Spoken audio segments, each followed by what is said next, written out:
Kamēr visi citi skrolo TikTokā, tu audz. Kamēr visi citi sūdzas, tu strādā. Tās nav domāts visiem. Tas ir tiem vīriem, kas izvēlas disciplīnu pār komfortu, izaugsmi pār atrunām un spēku par vājumu.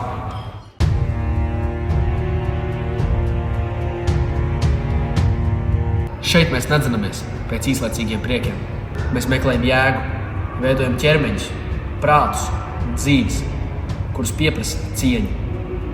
Esi stiprāks, asāks, neapturams.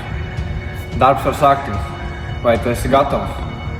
Tam ir domāta programma veids. Programma veids ir domāta vīriešiem, kuri grib pastiprināt savu vīrišķību. Kā viņi strādā? Katrā ziņā, kad pievienojas programmai, tu redzēsi ievadu video, kur pastāstīs, kā vispār programmā viss notiek. Tad ir pirmā nedēļa, kur ir pamati, kur ir jāievēro, lai programmā pēc tam veiktos labāk. Kad ir pabeigta pirmā nedēļa ar šiem pamatiem, sākas īstā programma, sākas visas grūtās misijas, kuras mums jāpild. Katru nedēļu ir viena lielā misija, ko tu pildi visas nedēļas garumā, bet pa nedēļu ir mazās misijas, saitraksti, kur ir misijas, kas palīdz tev izpildīt lielo misiju.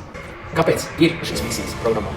Programmā misijas ir tāpēc, ka parasti kursos ir daudz noderīgas informācijas, bet tev neviens neliek viņu reāli pielietot. Tev ir ļoti daudz informācijas, bet tu nevari viņu nekādīgi pielietot, jo to vienkārši tu nevari piespiest to darīt. Šeit, šajā programmā, lai kaut ko iegūti, tev ir obligāti jādara tas. Obligāti. Ja tu to neizdari, visticamāk, tu neiemācīsies to mācību, ko mēs cenšamies iemācīt.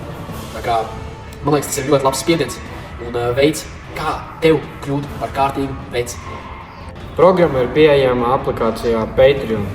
Raksti privāti, un mēs tev nosūtīsim linku uz programmu. Tā ir tava pēdējā iespēja kļūt par īstu veids. Es tavā vietā to izmantoju.